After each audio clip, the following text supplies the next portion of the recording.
ಹಳ್ಳಿ ನಾಗಣ್ಣನವರ ಆಟೋದಲ್ಲಿ ಇಂದು ನಾವು ಒಂದು ಕಾರ್ಯಕ್ರಮಕ್ಕೆ ಬಂದಿದ್ದೀವಿ.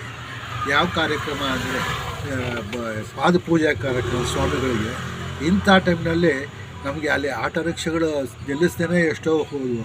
ಅಂಥ ಟೈಮ್ನಲ್ಲಿ ಬಂದು ತಿರುಗಿಸ್ಕೊಂಡು ಅವರಿಗೆ ಬೇರೆಯವ್ರು ಕರೆದ್ರೂ ಹೋಗದೆ ನಮಗೆ ಬಂದು ಸಹಾಯ ಮಾಡಿದ್ದಾರೆ. ಏಕೆ ಅಂದರೆ ನಮ್ಮ ನಿಜವಾಗ್ಲೂ ಇದನ್ನು ಕೇಳಿ ನನಗೆ ಭಾಳ ಆಶ್ಚರ್ಯ ಆಗೋಯ್ತು. ನನ್ನ ಲೈಫ್ನಲ್ಲೇ ನೋಡಿಲ್ಲ. ಒಬ್ಬ ಆಟಗಾರರು ಈ ಥರ ಇದ್ದಾರೆ, ಈ ಥರ ಇದು ಮಾಡ್ತಾಯಿದ್ದಾರೆ.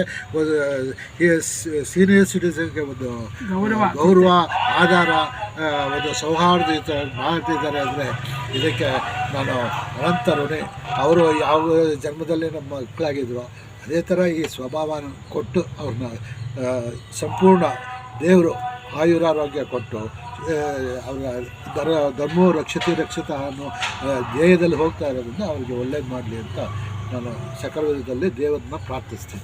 ಈ ಕಾಲದಲ್ಲಿ ಆಟೋದವ್ರು ಹೇಗಿರ್ತಾರೆ ಅಂತಂದರೆ, ಮೀಟ್ರ್ ಕೆಟ್ಟೋಗಿದೆ, ಬಾಯಿಗೆ ಬಂದಿಕ್ಕೆ 100 ರೂಪಾಯಿ ಕೊಡಿ, 60 ರೂಪಾಯಿ ಕೊಡಿ, 30 ರೂಪಾಯಿ ಆಗೋ ಕೊಡಿ, 60 ಕೊಡಿ, 100 ಕೊಡಿ ಅನ್ನೋ ಕಾಲ ನಿಲ್ಲಿಸೋದೇ ಇಲ್ಲ ಎಷ್ಟೋ ಜನ. ಈಗೆಲ್ಲ ಬುಕ್ ಮಾಡಿದವ್ರಿಗೇನೆ ಇದು. ನಾವು ಸೀನಿಯರ್ಗಳು ಕೆಲವರು ನಮಗೆ ಬರಲ್ಲ, ಈ ಮಾಡ್ರನ್ ಟೆಕ್ನಿಕ್ ಬರಲ್ಲ, ಬುಕ್ಕಿಂಗ್ ಮಾಡ್ಕೊಳಕ್ಕೆ ಬರಲ್ಲ.